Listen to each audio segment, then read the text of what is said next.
Alô, meu povo, aqui é a Rádio Brasil FM. Hoje nós vamos fazer uma revisão para o nosso simulado da próxima semana. Os assuntos vocês devem estar lembrados, né? O Brasil na década de 20 e Primeira Guerra Mundial. Então, continuando aqui com a nossa revisão, o nosso primeiro assunto é o Brasil, né? Aí o capítulo 39, o Brasil na década de 20 e as transformações que levaram até a Revolução de 30. Então, o que a gente tem que perceber nesse capítulo? Primeira coisa que vocês têm que ter em mente é o seguinte: o Brasil passava por um conjunto de transformações. São transformações radicais? Não. São algumas mudanças no eixo econômico, né, timidamente no eixo político, mas de qualquer maneira a gente vê uma sociedade que está começando ou tentando quebrar com a lógica desse domínio das oligarquias no cenário político. Aí nós temos, por exemplo, dentro desse contexto, um processo de industrialização essa ainda bastante atrelada à cafeicultura, né? Consequentemente, a manutenção desse modelo agrário exportador, e isso vai ser interessante porque é o que mantém, né, o poder econômico, a força econômica e política dessas oligarquias. Consequentemente, o Brasil está, como é que se diz, fornecendo, né, matéria-prima para o mercado consumidor mundial, mas ao mesmo tempo ele não constitui um mercado consumidor interno. Para fazer isso, para incentivar ainda mais essas exportações, o governo adota uma política, sempre lembrando que o governo é controlado por essas oligarquias, então ele promove uma desvalorização da moeda nacional para diminuir, né, o preço, o custo de produção e, consequentemente, aumentar a participação da mercadoria dos produtos brasileiros, notadamente o café, no mercado externo. Acontece que, apesar desses acordos, dessas ações já adotadas, né, essas atitudes tomadas pelo governo, o que a gente vai ver? A gente vai ver o crescimento de uma oposição a essa política oligárquica, oposição essa que parte de dois setores da sociedade brasileira. Primeiro, o Exército, que começa, né, a ter uma participação política cada vez maior, então ele não se vê apenas como uma força militar, mas começa também a se ver, e isso vem desde lá de trás, vocês estão lembrados, desde a Guerra do Paraguai, como uma força política, e depois, obviamente, né, quando essas articulações, essas articulações políticas entre as oligarquias, elas são articulações frágeis, então o que vai acontecer? Quando da escolha do Arthur Bernardes para a presidência da República, né, nós temos uma situação bastante interessante que vai lhe ser atribuída uma carta. Essa carta com severas críticas ao aparelho militar e os militares, consequentemente, reagem fazendo críticas muito mais contundentes ao governo. Então vocês vejam que a relação entre Arthur Bernardes e os militares vai azedar rapidamente. Tanto é que, coincidentemente, no mesmo ano que Arthur Bernardes assume a presidência da República, estouram dois grandes movimentos no Rio de Janeiro. O movimento tenentista e a revolta dos 18 do Forte Copacabana.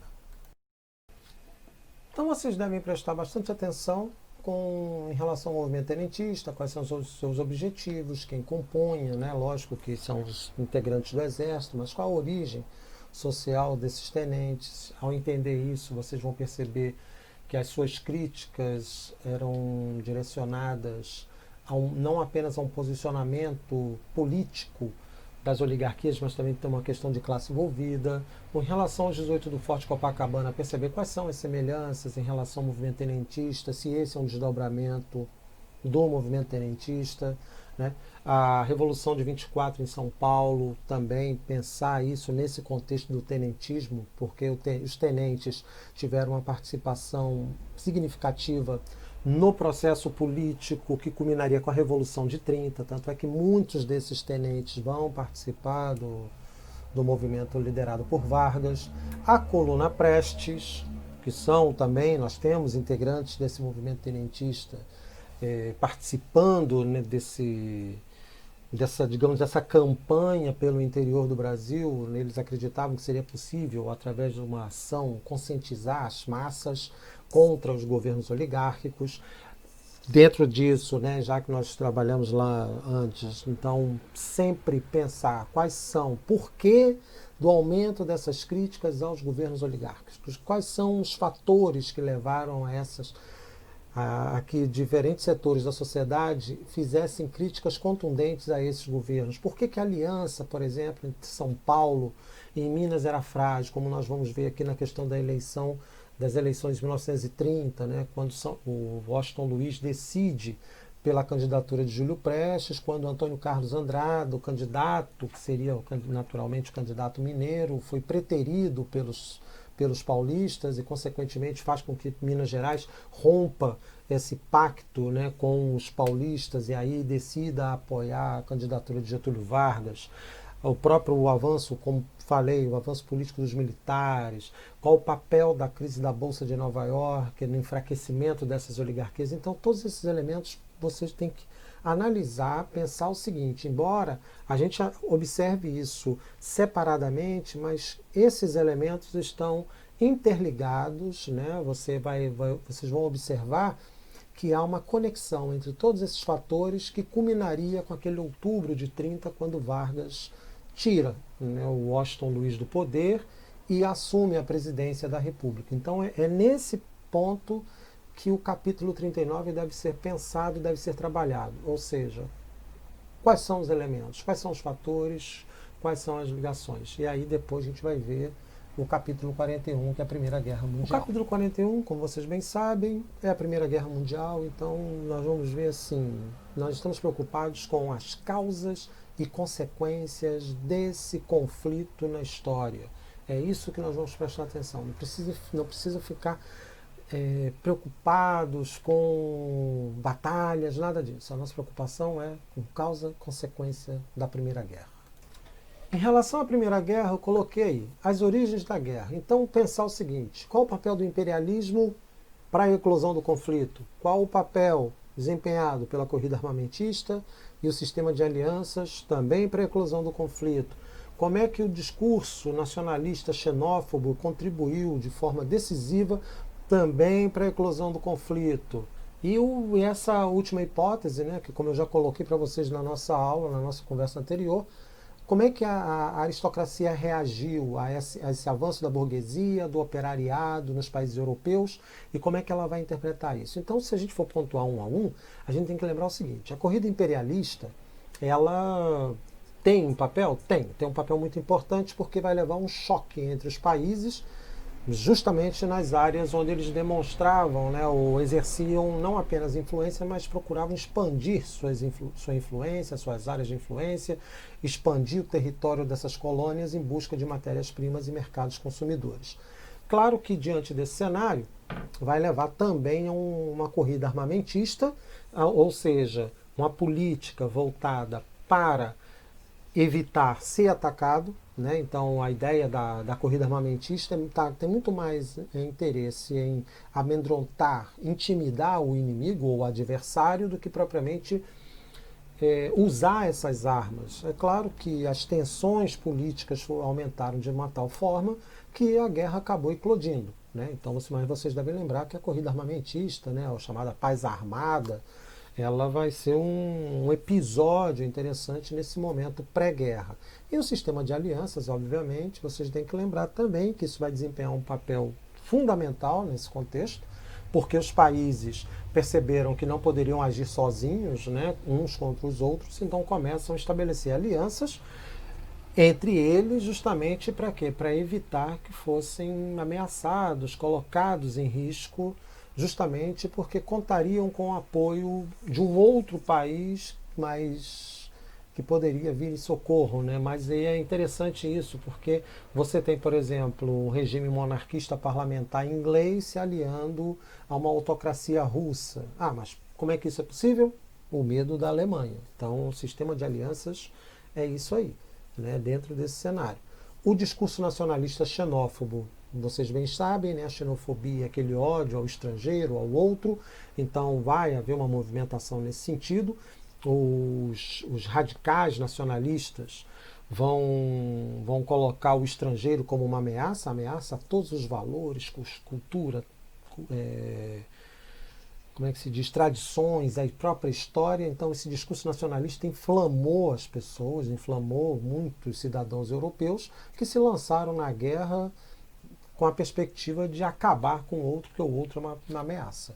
E por último, né, o temor dessa aristocracia, como eu já havia colocado, acreditando o seguinte, né, as ondas bárbaras de burgueses e trabalhadores vão destruir as bases da civilização ocidental, então a única forma de garantir a sobrevivência da civilização ocidental é justamente destruindo essa ameaça mediante uma guerra, né? Então isso vocês têm que sacar nesse primeiro momento das origens da guerra. Aí a gente vai ver outros acontecimentos.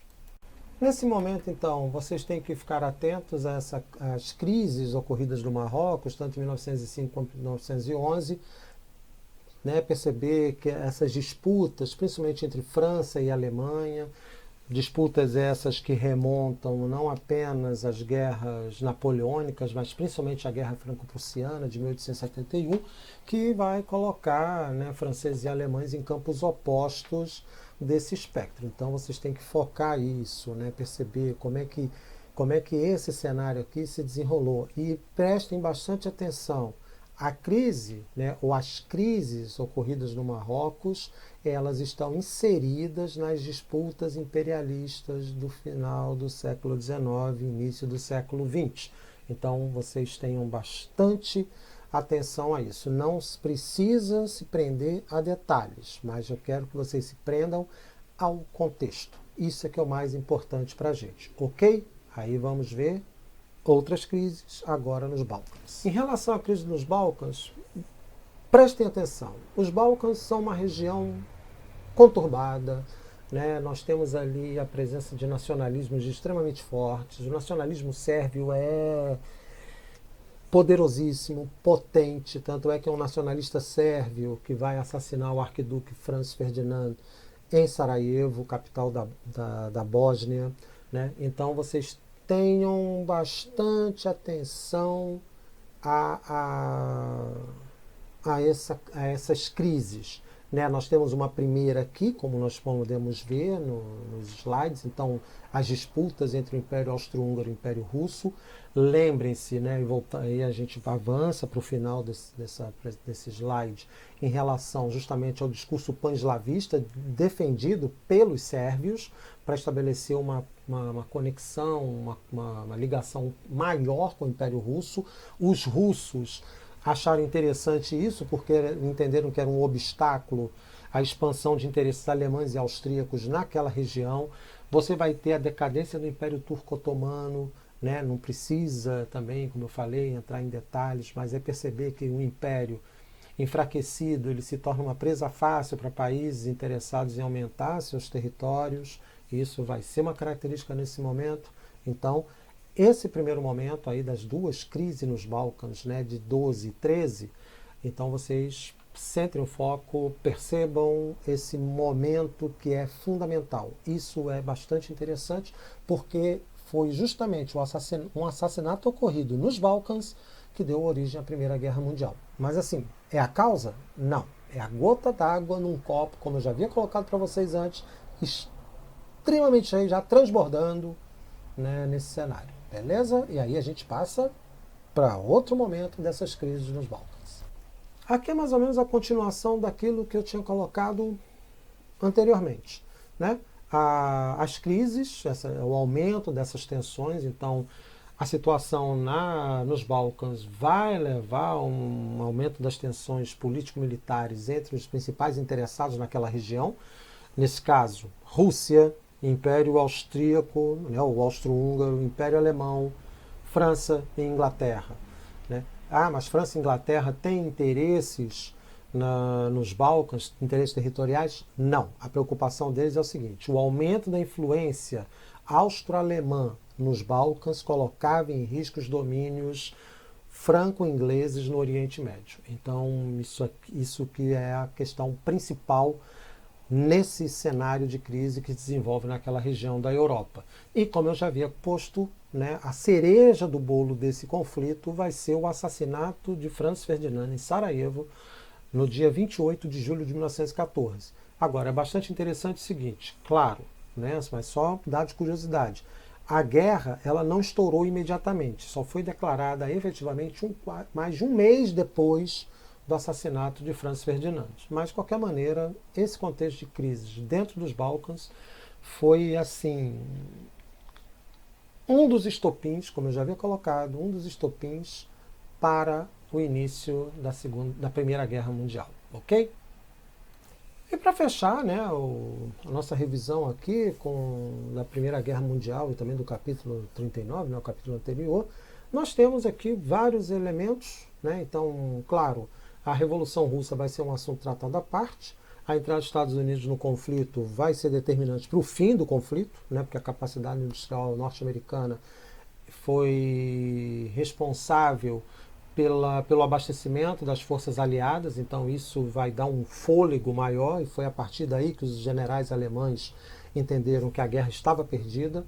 A rendição alemã, então, ocorre em novembro de 18, e nós temos aquilo, como eu já havia posto para vocês, né, praticamente assim, a certidão de nascimento da Segunda Guerra Mundial, que é o Tratado de Versalhes, que, embora tenha sido pensado como um acordo de paz entre as potências europeias, se transformou num instrumento de vingança dos franceses contra a Alemanha, né, em virtude lá, como eu já havia posto, da Guerra Franco-Prussiana. A derrota francesa ante os alemães na Guerra Franco-Prussiana alimentou um sentimento de ódio. O problema é que o Tratado de Versalhes transferiu o ódio de Paris para Berlim, da França para a Alemanha. Nós temos aí um novo mapa europeu, países, né, os antigos impérios desaparecem e surgem vários novos países. O único país que vai na contramão desse nacionalismo, né, tem uma proposta do presidente Woodrow Wilson, presidente dos Estados Unidos, né, que ele entendia que cada povo deveria ter seu território, cada nação um território, vai ser o caso do surgimento da Iugoslávia nesse cenário, que vai abarcar os antigos países que formavam, né, que estavam presentes ali, que é Bósnia, Sérvia, Montenegro, Macedônia, né, Eslovênia, então vários países que se tornaram só a Iugoslávia. Aí, diante desse cenário, né, os impactos da Primeira Guerra, o terror causado pela Primeira Guerra levou à criação da Liga das Nações, que, como nós já vimos, nasceu enfraquecida, porque os Estados Unidos não participaram, a União Soviética estava isolada, né, estava até envolvida numa guerra civil sangrenta, né, mas, de qualquer maneira, a Liga das Nações, que tinha como proposta evitar novos conflitos, nós bem sabemos, não alcançou seus objetivos. E aí os problemas, né, como eu coloquei aqui, encaminhando problemas, a ascensão dos fascismos na Europa, né, italiano, alemão, português e espanhol, aí a consideração da ameaça comunista soviética no continente europeu, que levou até uma situação de tolerância por parte de muitas potências ocidentais, ao avanço, né, ao crescimento, ao surgimento desses fascismos. Mas é isso que vocês, em relação ao capítulo 41, é isso que vocês têm que ter em mente no caso das consequências. Então, bastante atenção a esses pontos. Mapa, né, quais são os desdobramentos, é isso, ok? Então, um grande beijo, espero que vocês façam um excelente simulado e vamos que vamos, tá bom? Um grande abraço.